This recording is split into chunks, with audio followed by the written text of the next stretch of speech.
Look, I don't forget how to how to string. Welcome in to Hardaway.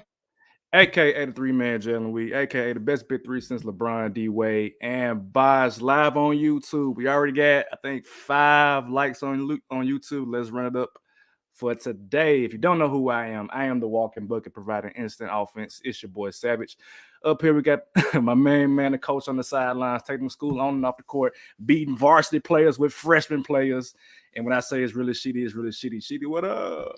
Hey, what's happening? And before we go any further, we're going to go ahead and discuss this big three, okay? Took is D Wade. He loves Flash. It makes sense for him. You are LeBron James. Okay, I'll take LeBron. And I'll be Chris Bosh. Because y'all two had already y'all were already talking about putting this pod together, right? And That's then fair. over the summer, and then I just kind of joined in later on. So I'll box it out right now. I'll box it out. Hey, Bosh made a key play in the finals, man. So hey, we ain't us without Bosh. You know what I'm saying? So Hey, no, and think about like Bosh changed the game as far as like putting him at the 5. You put Bosh at the 5, and that's like what a lot of teams are doing now. So small ball 5, yeah. Your game changer, bro. Yes, sir. I'm sleeping on Chris Bosh. Yes, sir. We also got your favorite DJ, Sample Man himself, Mr. Tell Shakir. Took, what up? What up, man? AKA the Flash. You know, shout out to him. I got him right here. Let me get that right. You know what I'm saying? But nah, shout out to y'all. Let's get it, man. It's gonna be some spicy talk. It's basically man. So I'm ready to get to it. Spicy Talk ND. Again, if you are on YouTube, leave us a like, leave us a comment in the live chat. If you're on a podcast platform, Apple Podcasts, Google Podcasts, anybody podcast, Spotify, whatever, leave a 5-star review and we will greatly appreciate it. So a lot has happened in this past week, most notably recently, Ja Morant baptized a man in the name of the Father, the Son, and the Holy Spirit. Just quick thoughts about Ja Morant putting I don't know the dude's name. I forgot his name. Smith, I think his last name was. And even on top of that, he baptized Pirtle again. I know you could get baptized twice, but just quick thoughts on Ja Morant dunking on my guy yesterday. It was the tomahawk of all tomahawks, bro. The way I don't think people understand how far his arm damn near is out of his socket. Parallel to the rim. And what you got to do and keep control of the ball, yes, and still slam. This is not the same Ja Morant from 2 to 3 years ago. No, that was going up against you, but didn't have the strength pretty much and the dexterity to finish.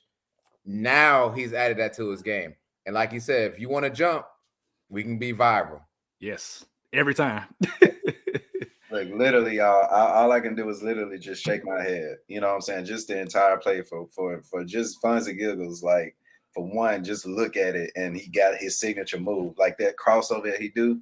Actually, and if y'all know the move and try to do it, you can't do it because that's his move and it's hard as hell to do.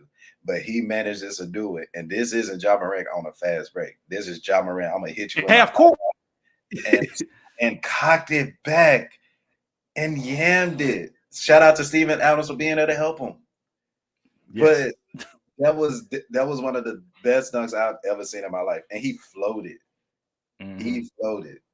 You know what I'm saying? Conspiracy 2 talk. We're gonna talk about how Ja Morant is in Memphis, bro. We're gonna have that conspiracy talk later on. It's a spiritual talk that I got for another day. But he floated. It was one of the best dunks I've ever seen in my life. Yeah, I would. Pearl had his life dedicated to Christ. I mean, I don't know when he's going to learn, and that dunk should be up there with like the Vince Carter. Yes. In game, y'all, not dunk contest. Yes. In yes. game. In game. Vince Carter in game. I think T-Mac dunked on somebody nasty. Kobe on Dwight Howard. Kobe on Dwight. Nash. Kobe put his nuts on Dwight Howard. Nuts. This is when Dwight Howard was the shot blocker. That he was. Yeah. And Kobe said, Mamba, I'm over. And Brian got a couple of ones too. He jumped over the guy from I forgot what was it Jason Terry? Jason Terry? Yeah, Jason Terry too. Because especially with the whole storyline behind that, I still remember that like it was day. So once that happened, I wasn't even a Brian fan, and I'm like, oh my God, he deserved it. But the one he actually jumped over dude from Chicago, I think it was John Lucas III or something like that. Yeah, JL3. Yep. Yeah, that's up there as well. Yeah. So I just want to give Ja Morant a shout out, man, because I mean he been on a tear. The Grizzlies been on a tear recently. I got to give Ja off top. This It's is the Memphis podcast. shoes. It's Again, y'all. It's the mid. Is it the mid?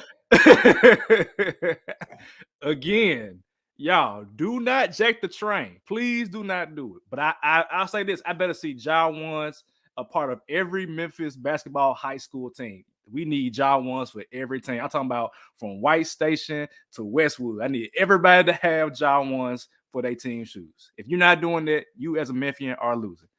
That being said, let's get into a debate we started, I want to say last week, with the all decades team debate. So I forgot who put it in the group chat, but there was a Bleacher Report article that listed out the all decades teams for the past, I guess, forever. And there was a debate on Twitter that stemmed from this particular article. So here are the listed teams. 1980s all-decade team at point guard, Magic Johnson. At shooting guard was Michael Jordan. Small forward was Julius Erving. Power forward was Larry Bird. At center was Moses Malone. Again, that's the 1980s team. For the 1990s, you had John Stockton, Michael Jordan, Scottie Pippen, Karl Malone, and Hakeem Olajuwon. For the 2000s, Jason Kidd at point, Kobe at shooting guard, LeBron at small forward, Timmy D at power forward, Shaq in the middle. And in the 2010s team, Steph Curry at the 1, James Harden at the 2, LeBron at the 3, KD at the 4, and Kawhi Leonard, I guess, small ball 5. They put in LeBron or KD at center. Kawhi Leonard was the other 4 they had for that team. So with that being said, we all, if I'm not mistaken, have a difference of opinions about this team or these teams. I'm gonna let Sheedy go first. Who you think is the best team amongst these 4? Sure. And I think I'm the one that said it, by the way, and put it in the group. And I put an emphasis on a 7-game series. Yes. And so I'm putting an emphasis on 7-game series. I did not say anything about coaching him, so we're going to leave coaching out of it. As we all know how important coaching can be. Just ask the Brooklyn Nets. So I am going to go out, not even on a limb, not on a foot, not on the arm. I'm going to say with my entire Cowboys chest that this 1980s all-decade team, to me, is the best to go through a 7-game series, whether they're a home team or away team, to win. My reasoning behind that, I'll just talk about the strengths of the 80s. People, I used to really I don't know what happened to this with the NBA Network. NBA Network used to show classic games, and now they only show games from the last 3 to 4 years. No, run me back them 1980s clips. And that's honestly where I started finding more love and appreciation for people like Larry Bird, to be honest. And Moses Malone is on here as well. And when you look back at that time and era, it's very similar to what we're playing now, except the 3 is not as prevalent as it was then as it is now. However, if they would shot the 3, who knows, what would happen. But this 1980s team is going to get up and down the court. Every player in here was an MVP. But let's just talk about the 1980s themselves. Every player that was a part of this team, because it gets a little bit different by the 2000s, 2010s as well. But within the 1980s itself, when these players were playing during the 80s, not when we're talking about in the 90s with them, but in the 80s, there was a representative from this team in the finals, if not winning the finals, every single year. And I'm not sure if everyone can say that. But we can also go to MVPs every season, Offensive Player of the Year, MVPs, Rookie of the Year, as well. But this 1980s team, to me, constructed, whether it's the 1980s basketball or any era of basketball, I believe can put forth a 7-game series and win in 7, if not 6 games against any of these decade teams. And I'm just going to focus on my strengths because I know everyone else is going to have something to say about their team. Is it my turn? Hell no. And let me say it like this. I love the 80s. I love Magic Johnson. I love Larry Bird for sure. one thing that you said about this lineup is 3-point shooting, and we know in a 7-game series that will matter. Shooters don't win championships, but at the end of the day, you need something to do what you got to do. Larry Bird, I'm not going home, definitely was a shooter. I think if he lived in this day and age, of course, he'd be shooting more threes. So I think the argument of saying old school players didn't shoot, that's kind of whack as far as Larry Bird. However, you're talking about Julius Erving, who, Dr. J, my guy, underrated defender, couldn't shoot. Moses Malone, getting up and down the court, him and Magic Johnson going to have a field day. Cool. Then you talk about Michael Jordan, the GOAT. But he didn't become the GOAT until the 90s. So you got to put that into consideration as well. That's kind of what I did when I was looking at the 80s. So if I had to choose, I'm going with the team. You said you don't know if there's any other team that had, players in the finals, whatever. Yeah, it is. If you look at the damn 2000s, look at that. Come on now. You're talking about arguably the best shooting guard ever. With Michael Jordan, I play Kobe and Mike literally right there. Michael was the blueprint. Kobe studied and did it longer. That's that on that with that one. LeBron James. Kill LeBron James, but come on, dog. He still took Eric Snow and Ed Gaskins and Drew Gooden to the NBA Finals.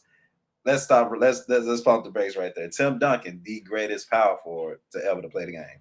Shaquille O'Neal, the most dominant big man to ever play the game. And then you got Jason Kidd leading. Come on, man. You got Jason Kidd who beat LeBron later on in his career in the finals because of his mentality. Like Jason Kidd, who turned into one of the best three-point shooters of all time in the 2000s. Kobe Bryant, greatest jump shot shooter in the 2000s. Who's going to be Kobe Shaq, period? And then you add LeBron to help with the show and the greatest power forward ever to help with that, and Jason Kidd, who locked it down. Let me see. John Stockton in the 90s. I pick Jason Kidd over him as far as like this kind with this team. Steph Curry, he going to have some fun. That'll be a fun matchup to watch, actually.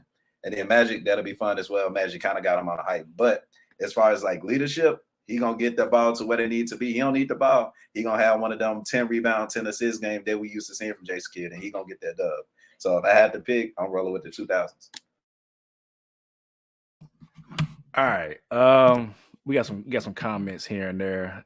Trevor mentioned that you can catch some of the older games after the finals go off, and then he also said, all due respect, I'll put LeBron in the 2010s alone. The 2000s not. So he's talking about like 2010s LeBron. So obviously Miami Heat LeBron. Really quickly too, I'm surprised you said you rolled with 2000s, correct? Absolutely. Okay. Absolutely. So you're not doing 2010 with Steph and Harden and I don't like Kawhi Center. Okay. I don't like Kawhi Center. I don't like James Harden. Y'all know how I feel about James Harden in a 7-game series.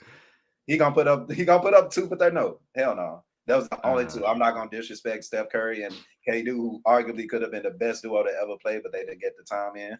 I'm not gonna disrespect LeBron and on the Heat and the LeBron that we're seeing right now. I would refuse to do that, and I'm not gonna disrespect the Claw because he got 2-3 rings on his belt. Yeah, but I can't go with Kawhi Center, and then y'all know how I feel about Harden. Gotcha. Okay.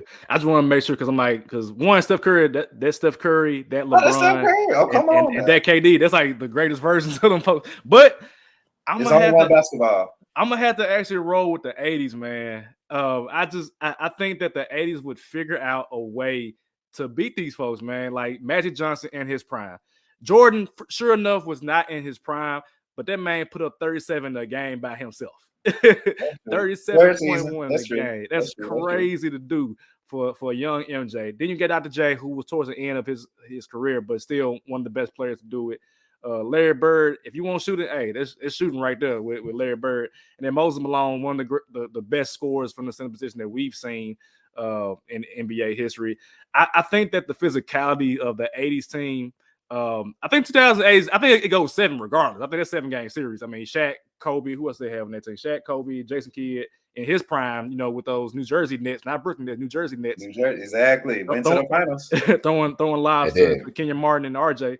And then Tim Duncan, so I think it'll go 7. And as a Kobe fan, it pains me to say it, but I think that the 80s team would get them out of here. I think that Magic is just a bigger version of Jason Kidd. He'll put in the post and go to work. Jordan is literally Jordan. Dr. J knows what he can do against who is that? LeBron, baby LeBron at that. Nah, Dr. J gonna take care of that. No, let's stop disrespecting Brown like that. It's like, Dr. J. Whoa. Hold on, too. So I waited for this disrespect long enough. Julius Erving took that team same way that you said LeBron took the Cavs. Yes, he carried that team on his back with Moses. I get that. But he beat Larry Bird. He beat Magic Johnson. This was the only person to sweep the Lakers in the finals. So yes, you have to give that respect. Because wasn't this like at the end of his career and the beginning of Magic's? But you got to think Cerebral up here. That's what I am. In the 80s. So if you're talking 2010, and this is the problem that I had, right? 2010 LeBron, I'm not sure Julius Erving is taking 2010 LeBron anywhere. Anywhere. But 2000s LeBron, I have 80s Erving over 2010 LeBron. Yeah. Right. And that's now don't get me wrong, I completely agree. Moses Malone and Shaq wins that one. I think Tim Duncan. So if I break down the lineups, I got Tim Duncan and Larry Bird. Yes, Tim Duncan is arguably the greatest power forward of all time. And I believe it's not a wash, so to speak, that he is better than Larry Bird. I think Bird right there as far as like, because Bird played defense. Bird, he makes all defense team. He played defense. My thing is, y'all, the 80s would get in a 7-game series. The 80s would get most of their points from the paint. And you got to deal with Tim Duncan and Shaquille O'Neal down there. How the hell you gonna score? Hey man, I see. Hey, Larry can do it, man. Larry can do it. Moses Malone can do it. Moses Malone can do it. Nah, Jordan gonna live at the free throw line. Yeah, in that perimeter. We need the people to vote on this one, dog. So we got it down. We got it down to 2 teams. We'll do 80s versus 2000. 2 teams, not the 4. Okay, we got to do these 2. Like, that's fine, man. So 2, how you feel about that Jason Kidd and Magic matchup? Because I think Magic gonna work this man. I think Magic could definitely work him, but at the same time, you gonna have to turn Magic Johnson into a jump shot shooter because you're not gonna spread the floor. You're gonna get most of your points inside the paint. That sky hook will happen maybe once or twice if you got Shaquille O'Neal and Tim Duncan in the paint. That's what I'm saying. Jordan didn't have that much of a jump shot in the 90s. You know what I'm saying? He got a great mid-range, cool, but you got Kobe Bryant on him. You know what I'm saying? He gonna make life difficult. You know what I'm saying? And LeBron gonna do his thing. Like, that's crazy. And then Duncan, like I said, you got to deal with Duncan and Shaq in that paint. If you don't have enough shooting to beat that, Dr. J, I'm not gonna disrespect him, but he trying to get to the paint too. They didn't go against a Shaquille O'Neal back then. They didn't go against a Tim Duncan back then. I would say the only shooter on the 2000 team is probably Kobe. Kobe will not appear. No, Jason Kidd is top 5, top 10 in 3-point makes. But that's 2000 Jason Kidd, not Dallas Mavericks Jason Kidd, because the Mavericks Jason Kidd developed that jump shot to play LeBron in the finals. The Mavericks won the championship 2000, 9-10. That was 2010. Oh, no. Yeah, that counts. No, the Mavericks. No, the Mavericks won their championship 10-11.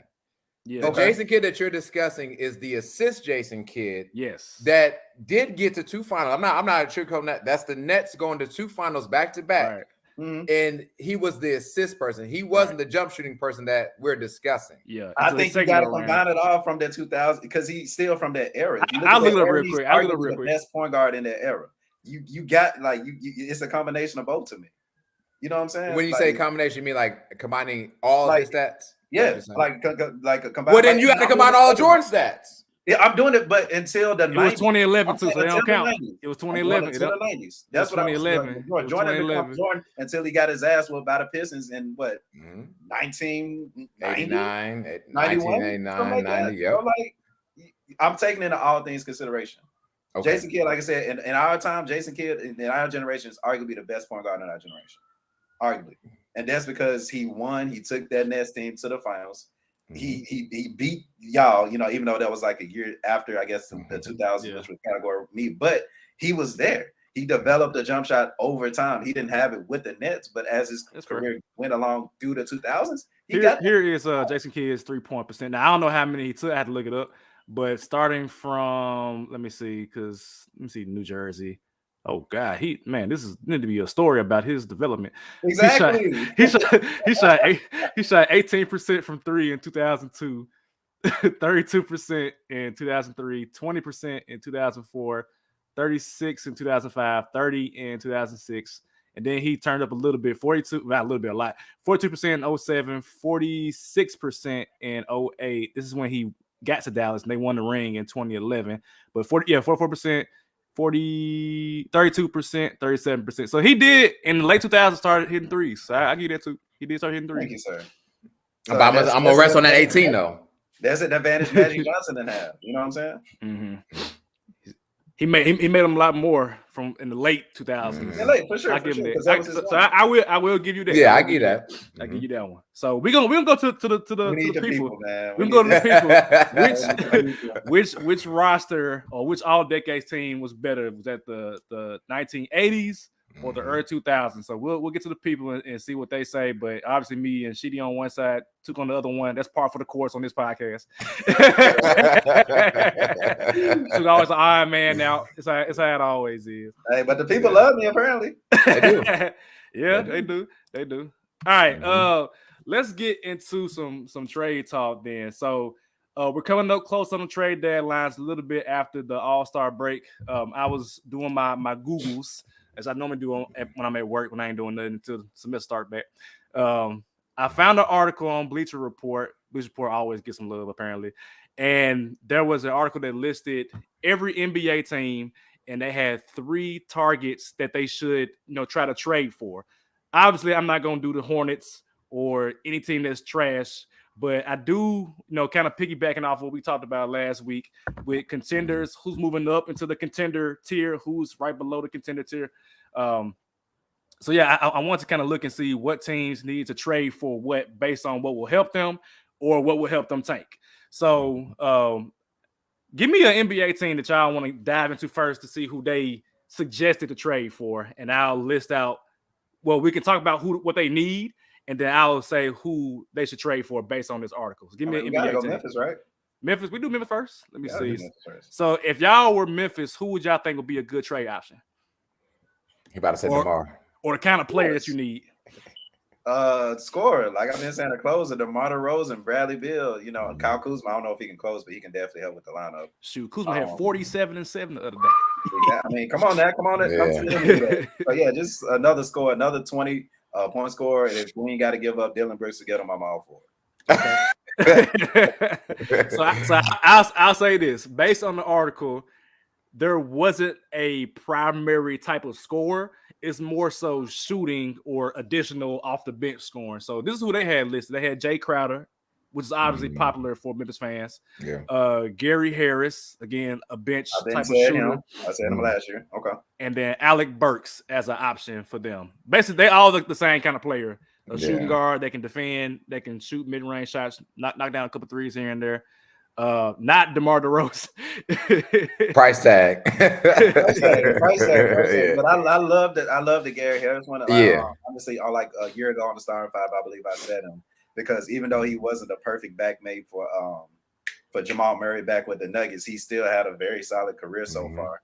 And to do what he can do, even if it's coming off the bench, I think adding that kind of spark, 10 to 12 points a game, playing good defense, especially in this scheme. I think it can actually help us out a lot. So if it's anybody on that list, I'll go with Gary Harris. Yeah, agreed. I would whatever the trade is for, it couldn't be that much for Gary Harris. Nah, it's like chump change, late second round pick at that. He not sought after by nobody. Exactly. So yeah, I agree with you. Like if of all those people that we've named, I will prefer Gary Harris. I think Jay Crowder I don't know about Jay Crowder. Again, popular pick, but I don't think this team needs Jay Crowder now. I don't think so either. I think they're older now. They don't necessarily need a veteran. And I was on board with Jay Crowder like maybe early this year and even last year for sure. But now I'm like, nah, Ja, he making big boy money now. We don't need nobody to come in and babysit. Ja is the adult in the room. Now we good. In the spirit, hold on, in the spirit of just trade talk, did we keep Danny Green? I kind of want to see how he looks with us, to be honest, because I would love to see a lineup where Bane and Green are both in the game. I want to see Ja, Bane, Danny Green, Jaren, and like Zaire or something like that, where you got like 3 shooters and you got a dunker spot with Zaire and Ja playing pick and roll or pick and pop with Jaren to see how that operates. Because I mean, the lane is open now. Imagine we add another shooter with Danny Green into that equation. So I say keep him, and hopefully he plays soon. But we won't know because the trade deadline is next month, early next month. Yeah. So I don't think he will be traded because of that. Yeah, I think you unfortunately keep him. I mean, you done paid him the money, right? The 1 year, whatever it is. At least try to get some worth out of him at this point, because the trade deadline is like, if you sneeze, it'll be tomorrow. Literally. And no one knows the true worth of Danny Green right now because of so many injuries in his past, 2-3 seasons, how he's looked. I think the one thing you think about when I hear Danny Green is the debacle he had with the Lakers in the bubble. And I feel like he just hasn't been that same person ever since. I would love for him to get his feet wet. I like the lineup that you discussed, Savage. I think this guy is still a career 36, 37% from the three. So you had to put a hand in his face. You got to guard him. And with the lineup that you discussed, you honestly got 4 shooters and Ja, realistically. Ja knocked him down this year too. Yeah, exactly. So I mean that you playing with house money. Yeah, you're playing with house money. I think that Kleiman will see Danny Green as his trade acquisition. I said on early episodes with Dylan Brooks, something has to give. They might just say we'll take our chances this year and just roll with who they got. So I don't know. I'm interested in who you think that Miami should trade for, based on just now. Recently they've been playing better. I give you that. They playing better, but who you think they would need? Yeah, I mean, or get rid of. I mean, it's very simple who we need to get rid of, man. Kyle Lowry's got to go. I've seen the trade talks with Kyle Lowry and D'Angelo Russell, and by God, I love it, honestly, because I think D'Angelo Russell, I hate to say that he needs a new home, but I feel like he's been in like 14 different places. Yeah. But he's become a very, very much a lost cog in the piece that is the Timberwolves, whether it's coaching or not. I forget that he's even on that team. And I don't know, there's always something about Miami and what Miami can do and improve. Reinvigoration. Yes, thank you. What a great word. Somebody write that down for your vocabulary and what to do. It starts with an R, by the way. But so I would say get rid of Kyle. So I don't know who we need, but I would say to get rid of 2 players for sure, Kyle Lowry and Duncan Robinson. I think those 2 players need to go. It's a lot of cap space that we have tied into those 2 players. And those are 2 players that for sure aren't giving us too much. Again, I said it on here, maybe. That's why I need Jay Crowder is with us, with the Heat, excuse me, because Caleb Martin experience is not getting it done. Dedmon's arguing with Eric Spoelstra, so he can go. But yeah, we need that right off the bench. So give me Jay Crowder for sure. But I would love to see what this article says as well. But Kyle Lowry. So this article, I don't know if you're gonna be happy or not happy, but this article says trade targets. They got y'all getting a 4 or a 5 for one. John Collins is one option. Kyle Kuzma. I think you'll like Kyle Kuzma. Getting Duncan Robinson out. He a shooter. And then they said Mo Bamba from Orlando, who, I mean, he ain't getting no play no more with that. If I had to pick, I like either John Collins or Kuzma with y'all for some reason. I mean, I feel like you got Jimmy. I haven't watched a Heat game in a little minute. I don't know how Oladipo was doing, but he's balling. So getting you like a 4 or a 5 that can score like Kuzma. I think Kuzma will be deadly with Miami with y'all defense too, because y'all playing much better now. And y'all defense, I think y'all rank 7th in defense right now. Yeah, but definitely top 10. I would say of those that you just named, I would prefer Kuzma, and whatever that trade is for Kuzma. And I don't want Mo Bamba. And who was the first one you said? John Collins from Atlanta. And I don't want John Collins. My reasoning behind that is Yurtsin will be back around sometime, and we still haven't been able to develop him the way we should. Am I saying he's a starter? No, but I believe Bam is the starter. And if we get someone else to clog up that paint, I feel like that's going to hinder what he believes he can do. John Collins is not going to step out to shoot nobody's 3. And Mo Bamba is going to be in the paint just collecting African articles for all I'm fucking concerned. So they both know. But I'll take the Kyle Kuzma, because Kyle Kuzma at least will run around in the offense. So give me Kuzma for that one. So give me a team, y'all. See who we can pick from. Let's go with the Lakers, man, because this has been Lakers. I'm curious because the Lakers are still in a position to be in a thing. I know we talked about it last week, but it's at this point as the season go on and the Lakers are winning, losing. It's like the chances for them to be in the play-in are increasing. And when you get, Miles Leonard or DeMarcus Cousins, whichever you're gonna get an AD coming back. Myers Leonard. First of all, let's cancel him. I was like, he over here using okay, DeMarcus Cousins. I was like, Myers Leonard got problems that he don't need to. If they was getting on Kyrie, DeMarcus Cousins, y'all know how I feel about it. If they were getting on Kyrie, Myers Leonard get the heck up out of there. Exactly. I like DeMarcus Cousins. I think we said that already, though. Yeah, so Lakers are actually one game out of the play-in. They are in 13th place. So they did they lose recently? Oh, they lost 2 in a row. Yeah. So they have these 3 options. I don't know how they're gonna make it happen except for one of them. The first one was Bojan Bogdanovic, which I mean, of course they would love to have him, but the Detroit won a first round pick or 2 based on what they're talking about. So there's that. Buddy Hield. I mean, Lakers been connected to Buddy Hield for like 4 years, and they still ain't got him yet. I believe that when I see it. And the last one is Doug McDermott, who we saw recently playing with the Spurs. I mean, he all right, but I mean, he must just find you a random white guy off of the G League if you're gonna do that. So I can't see the Lakers making any significant trade because they don't have the pieces to do. I mean, they do, but they don't want to trade 27, 29 first round pick. So Trevor said the Clippers. We'll do Clippers next. So yeah, I can't see the Lakers doing anything of consequence because they're not going to compete. I told y'all I'll be surprised, literally surprised, if they made the playoffs. They are outside the play-in, I should say. Mm-hmm. So if I'm them, I just stand pat and just take my L this year, and hopefully LeBron signs again. Hopefully AD come back healthy. That's a lot, that you're asking for as a former Lakers fan, I should say.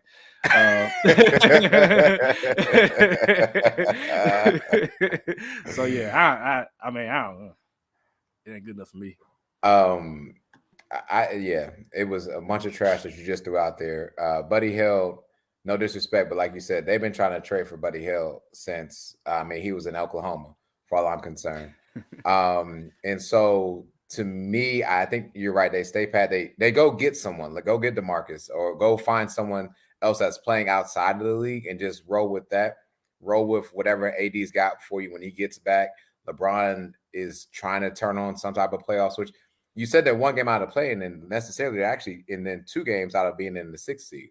Yeah.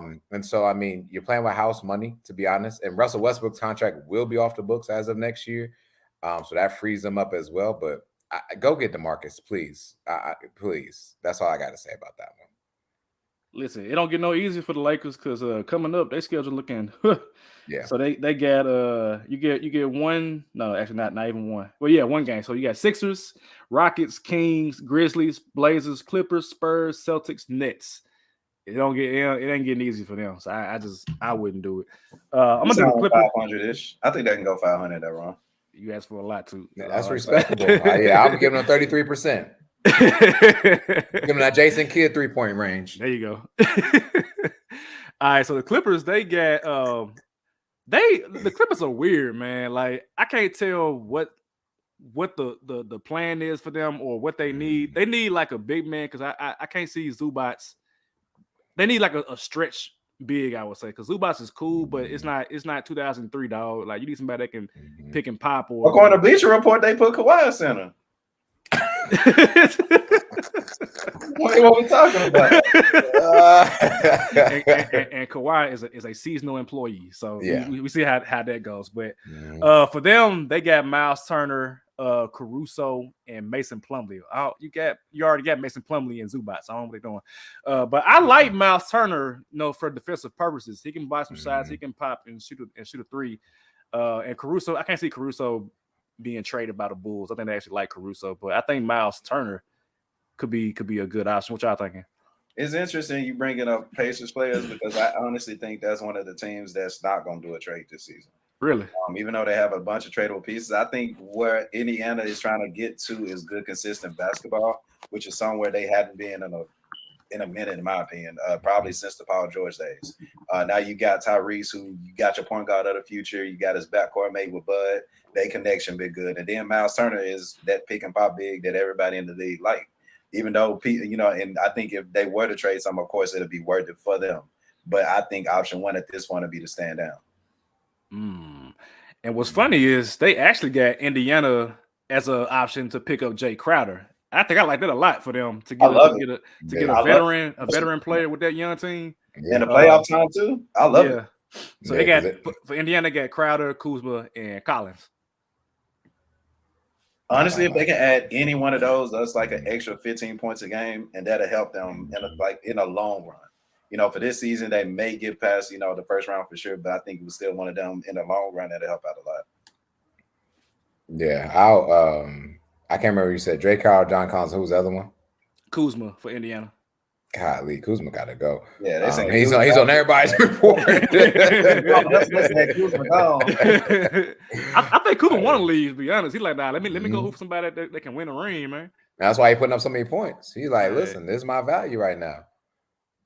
I want to mention, since we've been out west, let's go east real quick. Okay. There's two teams I want to hear what they say. One is Milwaukee. Okay. And the other one will be the Cavs. Okay, so we'll look at Milwaukee first. I would assume not Trae Young. Even though, I mean, look, what game was that? I forget who they played, but Trae Young put a logo 3.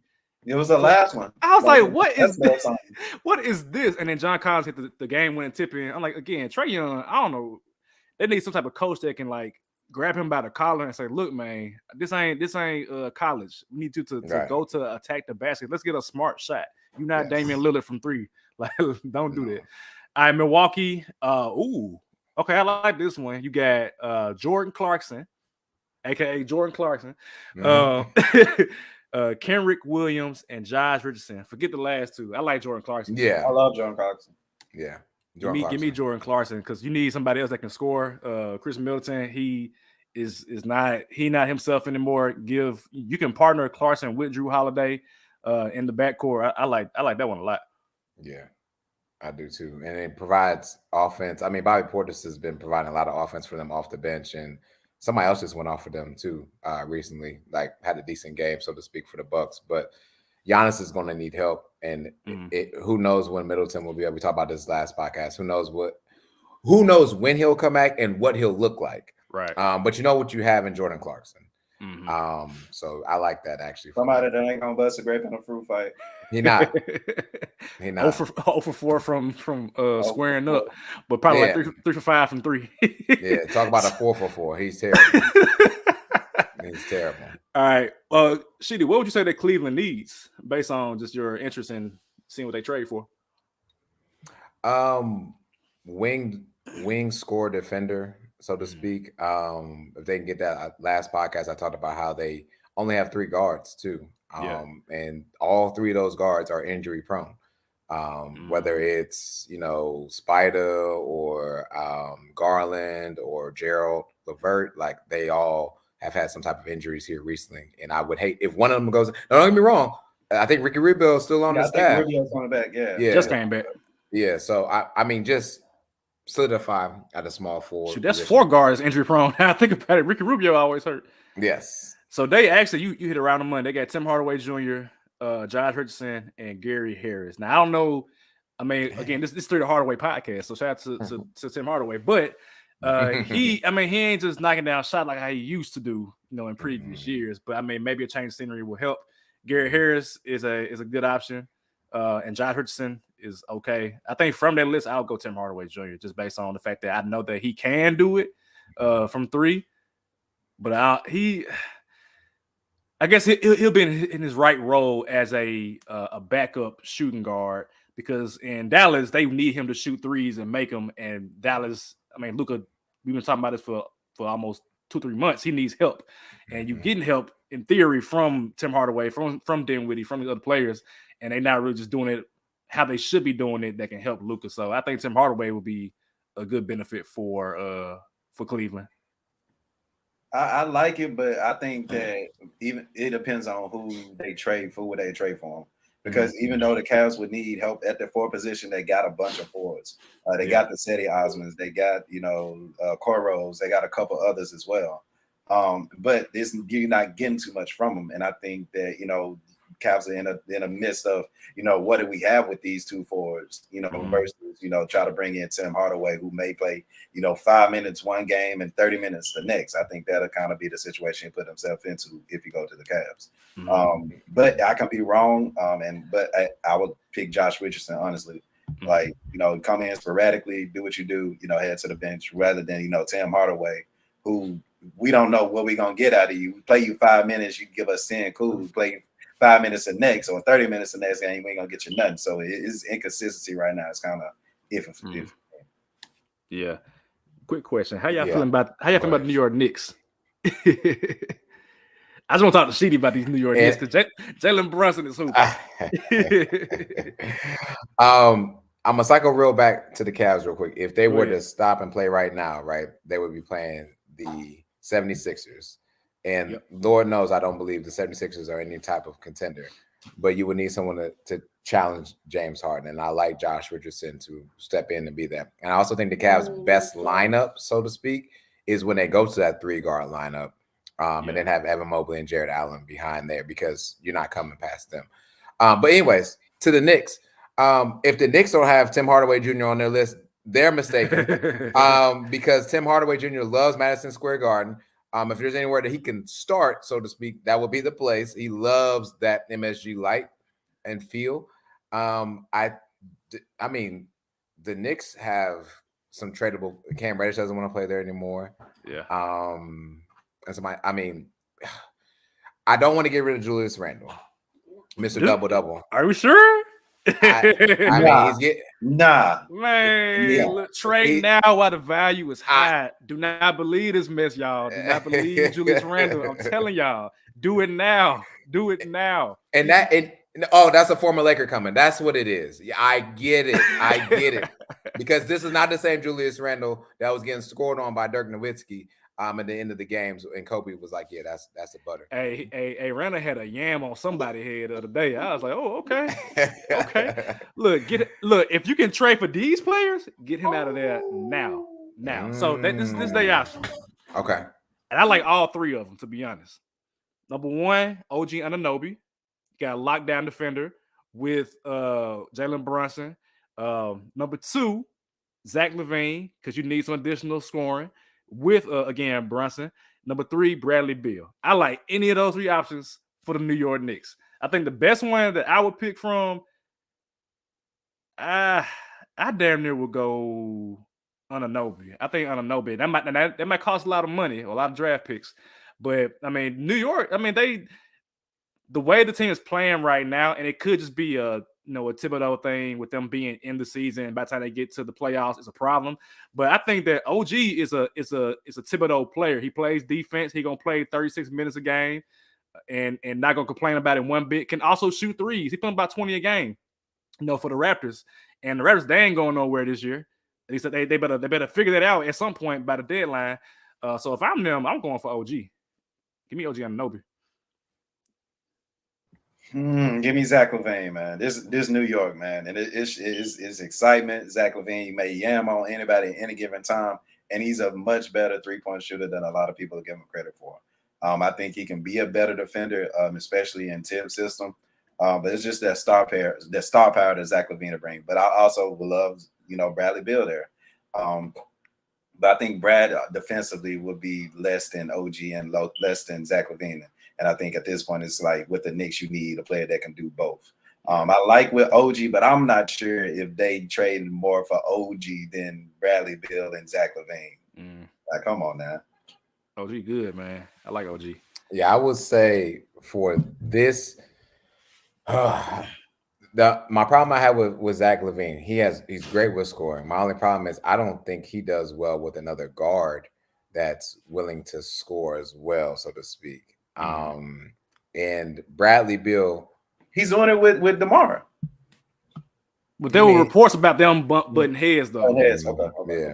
Yeah, not the 10th seed Bulls. You can't be talking about them.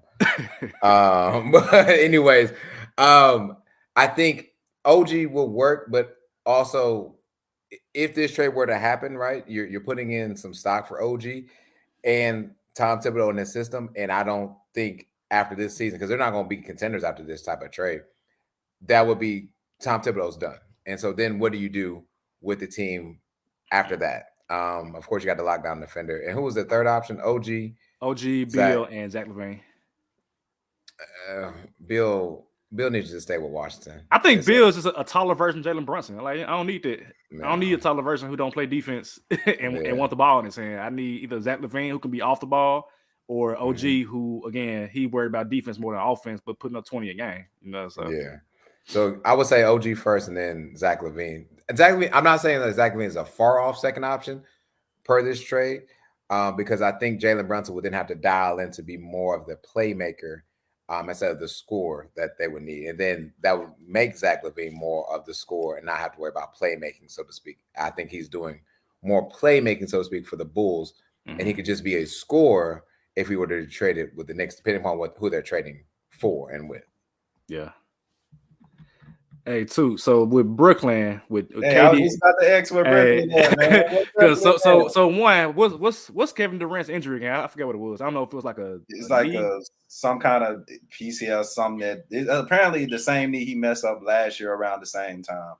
He's gonna probably be out a month. I won't get to see him when I go to the next game this week, but it's all good. It's just one of them things, man. I'm pretty sure he'd be back in time for the All-Star break if he want to play. But yeah, it's one of them things. Yeah, I think he probably gonna chill because they got a stranglehold on at least the top four, I think, and the hope is that Ben Simmons can do what he does to keep them in the top four, and Kyrie and the other guys. But if you had to make a decision about what would help them in the meantime, what would you do for Brooklyn? You still need a big man. You need to get a big man for sure. People saying the Nets need more scoring. I think that you're gonna laugh at this one too. You're gonna laugh at this one. What's that? Oh, I'm laughing at this one. All right, you laugh at who they got. So off top, the first one is an automatic no. Jakob Poeltl. Yeah, he okay, but honestly, it's not as funny as a lot of people think because the number, even though he getting yammed on by Ja every time, they ain't the funny one yet too. They ain't the funny one yet. Okay. I'll say Poeltl's putting the numbers up, and I like to see it honestly. And he pop boy. You know what I'm saying? Yeah. So your for here is your boy Kelly O as an option. Kelly O. You wanted a big that's going to shoot. Kelly Olynyk. An extra 20, extra 15 points a game. I'm good with where I'm at if I'm in that. Honestly, your boy Kelly Olynyk. For a second round of cool, but if I'm trading somebody, fantasy league championship, Kelly Olynyk. I like where I'm at. I like what I saw when Durant was there. You know what I'm saying? And I don't want to mess up anything when Durant come back because you still got to deal with Kelly on when Durant come back. So I'm good. I'm good. That's funny. That's funny. So they said Poeltl, Olynyk, and then this is another option for Jay Crowder. I'm not mad at Jay Crowder being here. I'm not mad at Jay Crowder. I'm not mad. I'm not mad at Jay Crowder. Even though he will score like defender, and the Nets got a lot of underrated defenders on their team for sure.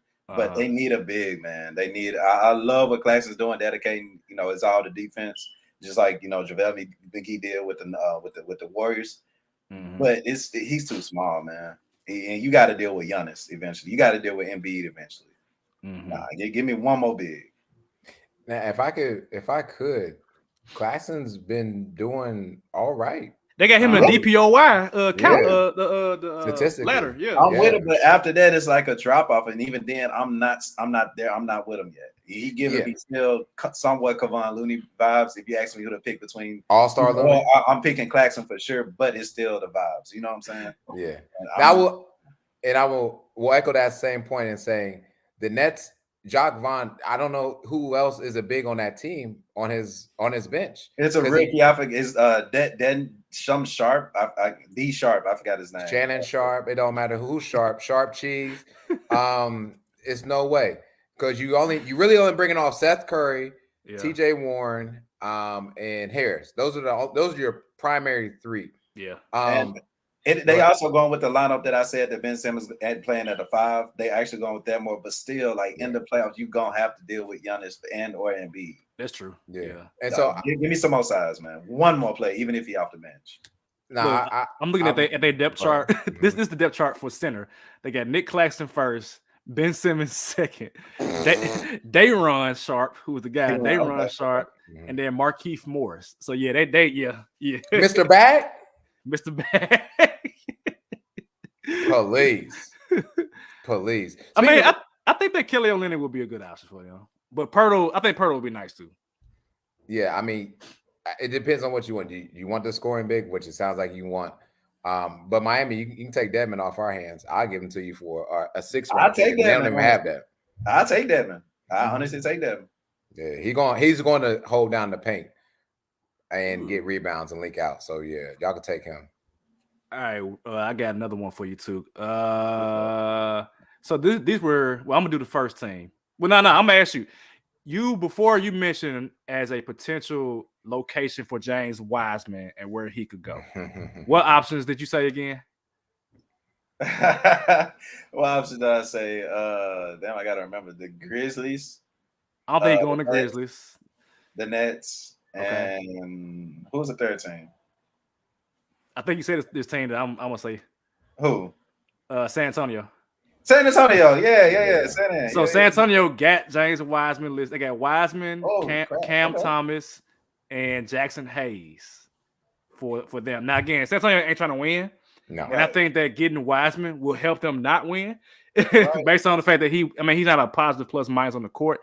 But I think that for them to get Wiseman for the Spurs, who again they gave us a little problem when it came to Memphis the other day. They didn't go away. You can tell they're a well-coached team.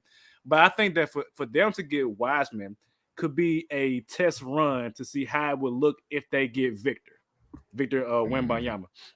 Because or pair them together. I mean, Victor can play on the perimeter. If you happen to suck that bad and you get the number 1 pick and you got James Wiseman, who was number 2 pick, to get him with Victor. I mean, if that's not David Robinson and Tim Duncan potential, not saying it would be, but getting 2 big men that can be elite at what they do, I'm on board with it. Did this article clears all the teams? What are they talking about for the Mavericks? For the Mavericks, let me scroll up. The second team for Wiseman was also Oklahoma City, if y'all was interested. Let me see. For the Dallas Mavericks, what would you say that they need? Anybody. I really don't know. Well, Tyler, what's up? I really don't know what. I mean, you got a 6'6" point guard. You got Christian Wood who should be playing, starting all that other stuff. I guess in the wing scoring. I mean, they need a little bit of everything. So somebody like Mike Conley.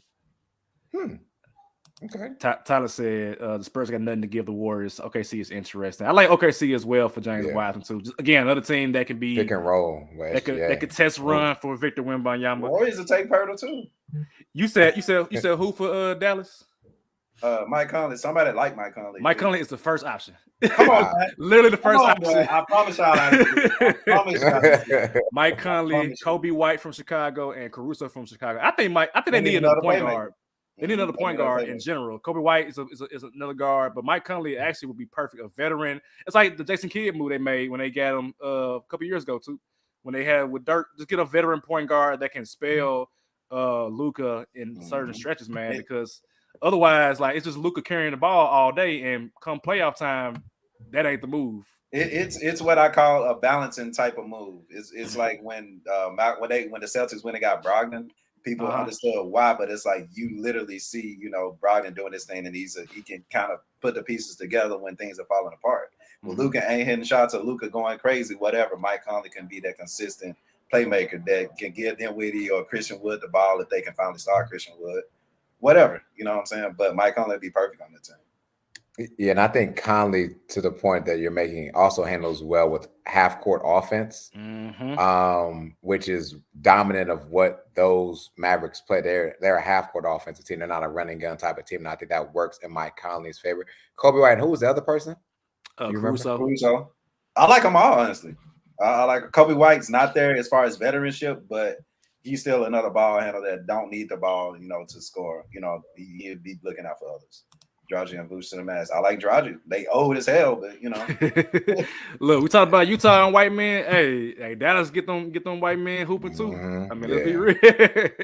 Hold on now. Dallas get both of them, man. We got they do. But still, when them white guys go to Dallas, they be shooting lights out. Bro, we gotta call if they get a whole lineup of white men, we gotta call it out. Bro. I think at one point last year they had an all white lineup in Dallas, if I'm not mistaken. They had like Cleaver.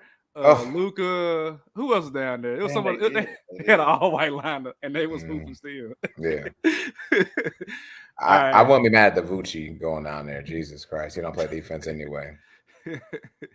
Look, that might help them because again, like you said, the Mariners are a half-court team. I believe they have the slowest pace in the playoffs last year. They literally box out, get rebounds, and they just walk up the court and size you up and keep it low scoring for the rest of the game because you can't stop Luka from scoring. He shot 60%. And scored 60 points. So they want to do that. They want to slow you down. Let's talk about the best two teams, bro, in the league. Statistically. Okay. Throw that out there. The Celtics and the Nuggets. All right, for Boston, who y'all think Boston need? Man, really? Yeah. I don't know. Because I think they address getting Malcolm Brogdon address the issue, so to speak, and where the elevation of both. You have two all-stars in Brown and Tatum. And they still got Big Rob handling down the paint.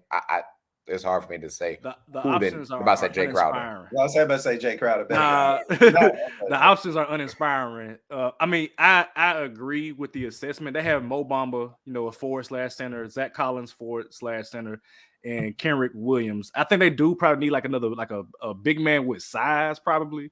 Because their big men are small. Was it Williams? Robert Williams is small. He's like 6'7", but he's a defensive maestro though. And then Al Horford 6'7", 6'8", but plays good defense. They need somebody that just got size because once Giannis gets into playoff mode, Joel Embiid getting playoff mode is gonna be a problem down there. But hey, the Celtics saw what they had with Taco Fall, so if they can bring Mo Bamba in, hey. Denver, they got Denver again. Denver is pretty much a set team for the most part, so it's a bunch of mid. It's Kenrick Williams, Matisse Thybulle, and Nerlens Noel. It's a mid. The Thybulle one is not some mid though, because they can defender for sure. Yeah. Especially in the West, yes. I actually like the Matisse out there because he's not getting.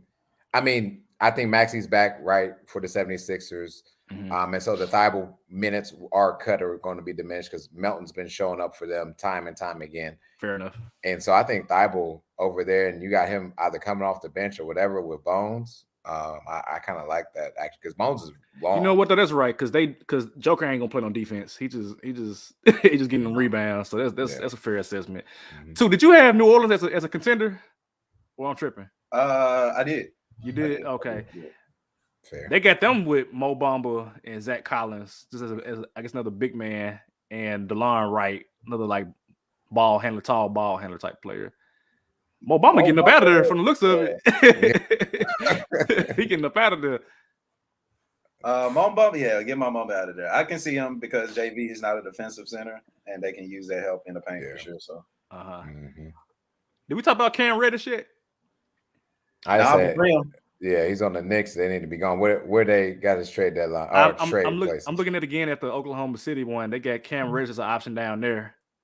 I like all three options to be honest. Wiseman, Sadiq Bey, and Cam Reddish for Oklahoma City.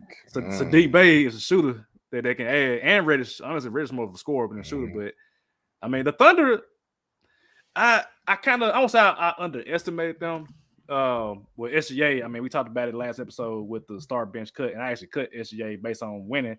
But Oklahoma City, they a half game out of the play in too, and this is without, in theory, Chet Holmgren. I think Wiseman with them will be interesting. Who's the current center for Oklahoma City? I can't think off the top of my head who the center is. You. I play center. It's crazy because I actually watched the Thunder in Heat game. That's why I was watching. Let me see. Pokashevsky. I thought it was Pokemon. It's Pokashevsky, Robinson Earl. They don't have a center by position listed. Mike Muscala. Nah, get that mess out of here. Man, Wiseman to Oklahoma City would not be. I would not be mad at that at all. I would not be mad at that. Dang. Because Sadiq Bey, he's not a center. He's more of like a power forward. Yeah. And then Reddish. I mean, man, I like all them options. I might change my opinion about Oklahoma City if they get Wiseman or Reddish. Just on them, playing them alone. So, all right. Let's see. What else? I don't want to look at Phoenix. Portland been struggling, man. They Sacramento. Again, Mo Bamba again. Mo Bamba, Jay Crowder, and Kenrick Williams. Toronto. They need to be the ones trading. Oh, well, Cat. Well, they got anything about Cat? Nah, nothing about Cat. I think probably they don't keep Cat because of the injury. But they got Toronto actually getting Levine, Miles Turner, or Luke Kennard. But I feel like if you're gonna trade Miles Turner, you got to get Pascal to Indiana. Yeah. Which I wouldn't be mad at. Didn't we talk about that last time? Yeah. I won't be mad at that. So they got Zach Levine, Miles Turner, Luke Kennard. I mean, I would assume that Miles Turner in picks, a lot of picks, but you gotta hope that that's gonna help you go over the top if you Indiana with Pascal Siakam. But Pascal with Tyrese Halliburton and the guy that got baptized by Ja, that wouldn't be bad. Okay. Any other teams y'all got? No enough consideration. I can't think nobody else. Orlando. That'll be a good. I think that'll be a good, especially because you already on the bandwagon. Oh, you already know. Ain't they like? Hold on, where they at? Franz. Let's see where they at. They're the third worst team in the East, Savage. No. Hold on. They only like 3 games out. They can make it happen. They might make it happen. Anyway, this is where they got Moses Moody from Golden State. Moses Moody, Matisse Thybulle, and Isaac Okoro. I can see them all. Yeah. I'm also on the free any young player from Golden State. just let them go play and let them go develop. I mean, they've been playing. I won't say better, but they've been getting more PT. But I mean, they're not going when it comes down to that 8 to 9 man rotation in the playoffs. I don't think it's gonna happen. I think they're gonna just go with who they got, especially with Steph Curry being back now. Hey, speaking of the Magic, though, it was a blessing for me to go to the ESPN website and see my guy. I don't know if y'all can. Oh yeah, you can see him. My folks. Guy. Markel hooping, man. He hooping that. It's been a blessing. I like Markel since he was in college. I understood why they took him number 1. And, I was with him with the BS, but just see him come back mentally and physically better. Like he lost a step just a little bit, but he's still there though. Yeah, take that. That's a professional scorer.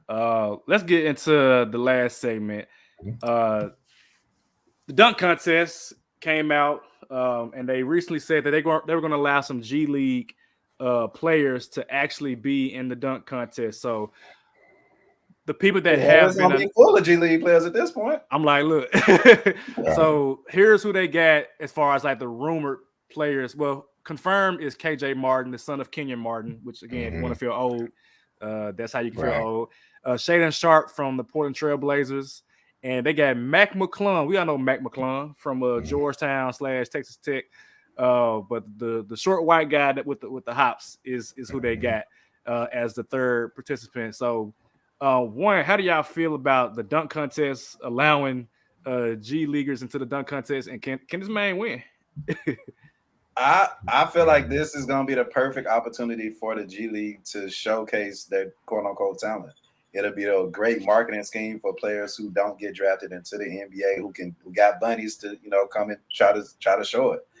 Matt is one of those players who dunking out of this world. If I were to put money on him, I'll put money on him right now. And because he got the bunnies, he got the professionalship, he got it.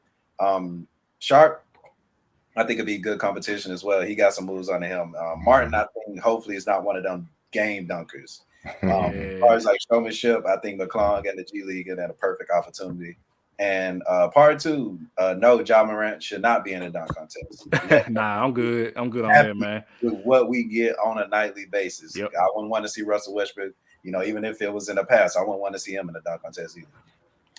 Yeah, I think they can start structuring the All-Star weekend to your point of allowing G League to showcase talent because, it's after the trade deadline, so you can't really trade for anyone per se, but who can you sign to a 10-day contract? can we expand the 3-point contest a little bit more and add maybe the top 4 shooters or per se from the G League, and we add some dunkers from the G League as well. So I think you kind of intertwine them, and so they can showcase their talent. And it's next man up, because at the end of the day, I said this time and time again, it's going to take a role player to win something in the playoffs. It happens there's not a championship team that goes the entire series, or all the series, I should say, without getting someone off the bench or someone you didn't expect to win. So I think they just kind of expanded a little bit. Now, do I want to see the G League's best versus the rookies or sophomores? I mean, I didn't say I didn't want to see it, but it might be a nice competition. You know what I mean? Who's the best at G League? Give me instead of putting the rookies versus sophomores, what I do, USA versus France or whoever it may be. Just compile your vote getters, so to speak, of the first 2 years against the G League's All-Stars, and let's see who's got it. Man, that'd be dope. I never thought of it from that perspective too, as far as the exposure that it could give, like the G League. Because again, I said this even on LBR years ago, the world of basketball is going away from high school. It's going away from AAU. It's more about the basketball academy, which they do in European countries. That's why you got Luka Doncic coming in and dominating from day one. Joker coming in, dominating as soon as he gets a chance to get Nurkic up out of there. I'm not mad at the possibility of Mac McClung win the dunk contest, because we seen him dunk even when he was in high school. He was on I don't know, it was House of Highlights, whatever it was showing him dunking on people. Like, this dude, he been about it for a minute. He been about it like seriously. And so I'm not mad at it at all. As a person that I don't get excited about the All-Star weekend anymore like I did when I was younger, I am more inclined to watch now, because I know how Mac McClung was in high school and in college. So I'll watch it. And Lord knows, if DJ Stephens was in his prime athletically as far as jumping, this is the time where we want to see DJ, because DJ will want to be on TV and dunking on somebody. Man, look, you done brought up DJ name. Y'all know how I feel about DJ. Vince Carter, DJ Stephens. Anybody want to know? Go watch. Shout out to you. Wearing this Memphis shirt too, man. Right. If you're not familiar with DJ Stephens dunking, I promise you think Ja would float. DJ was flying. I mean, what's the picture of him like jumping, blowing the candle out? It was something crazy that he did. Or kissing the rim. Yeah, kiss the rim. I'm like, what? Women to kiss the rim. Kissing the rim. Like, come on, man. So, hey, DJ, if you're listening, hey, if somebody got to call you and say, hey, come over here, bro, and just do it to shut the whole city of Utah, Salt Lake City down. For the All-Star weekend. I don't know who they're gonna get for the fourth option. John Morant, don't do it. I don't even want no All-Star caliber players no more. Just give me like dudes, I won't say off the street, but just give me the most amazing dunkers that you can find, and let them just dunk in the All-Star game. Like, just give me right. There's got to be other people. Like, John Morant's got to play in the All-Star game. I don't need him to hurt himself or anything like that. Like, that's why I think the combination of what Tuke alluded to and what I think we all are kind of saying yes to is, can we find some more in the G League, that because G League got some hops and some bunnies in there. Yeah. People that are waiting for their turn. Yep. And the 3-point, I think this would make it more interesting as well for the weekend, because I actually don't care about the rookie versus United Nations game. The 3-point contest is cool, but I mean, Karl Anthony Towns won last year. I really don't care. And the dunk contest, I actually don't even know who won last year. Damn, I don't know who won last year.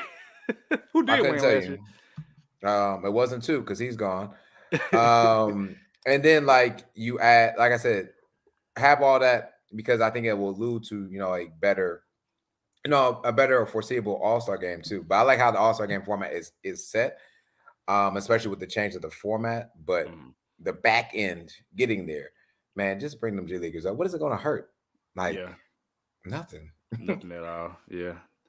Yeah. Tyler said, just kill the dunk contest. I ain't gonna say kill it, but I would say I'm open to it being restructured.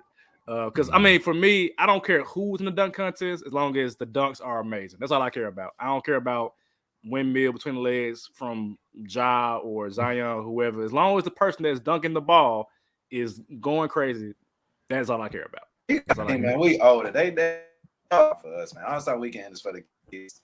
It's for the youth. Then it's not for us anymore. You right. You right. You're right.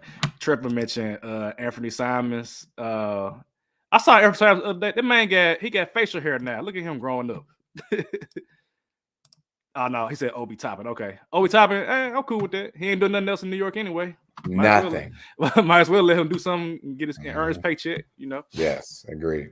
So, but yeah, man, that's all I get, man. Y'all got anything else before we get out of here?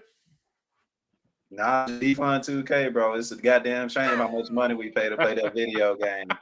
So explain to the viewing audience what happened on 2K. Go ahead. So I'm in a close game. You know, it's games that the other player hits, you can't hit shit. It's cool, whatever.